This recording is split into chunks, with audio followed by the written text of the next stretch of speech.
President Vladimir Putin recently held significant discussions within the Kremlin alongside Yevgeny Prigozhin, the notable founder of the Wagner mercenary group, and his commanders.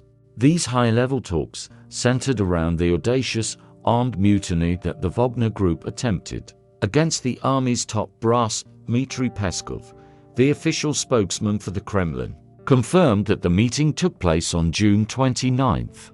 A mere 5 days after the thwarted mutiny, the implications of this event cannot be understated, as it stands as one of the most substantial challenges to Putin's leadership since he assumed power in 1999. Initial reports of the meeting were unveiled by French newspaper Libération, shedding light on the convergence of influential figures. Joining Prigozhin and Putin were Viktor Zolotov, the esteemed head of the National Guard, and Sergei Naryshkin, the distinguished boss of SVR Foreign Intelligence. Peskov further divulged that a total of 35 individuals, including Prigozhin and commanders from the Wagner unit, were invited to engage in this pivotal 3-hour-long gathering during the course of the talks.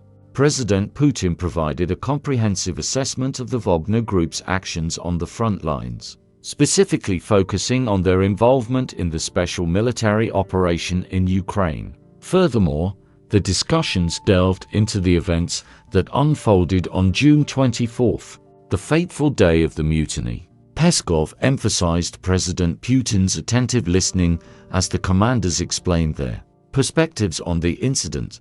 The president, in turn, offered them additional avenues for employment and combat, illustrating his commitment to finding viable solutions. Peskov highlighted the commanders' unwavering loyalty and resolute support for both the head of state and the Supreme Commander-in-Chief.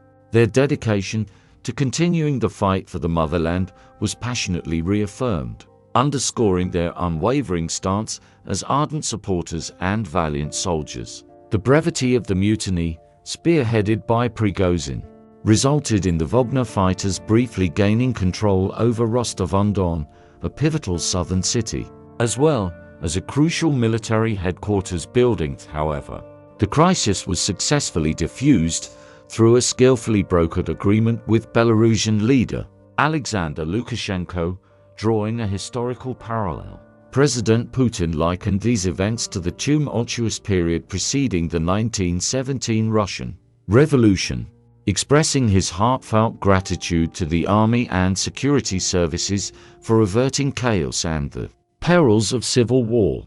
Prigozhin has unequivocally stated that the mutiny was not intended to overthrow the government, but rather served as a means to hold accountable the army and defense chiefs for their perceived errors and unprofessional conduct in Ukraine. Despite the challenges posed by the mutiny, President Putin has made the decision to retain Defense Minister Sergei Shoigu and Chief of the General Staff Valery Gerasimov, a decision publicly exemplified through their appearances on state television.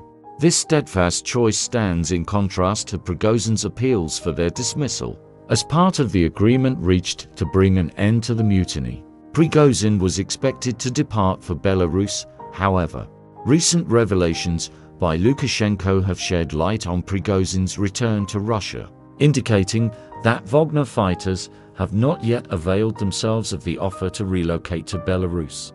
This unexpected development raises pertinent questions concerning the implementation of the agreement and its potential ramifications moving forward.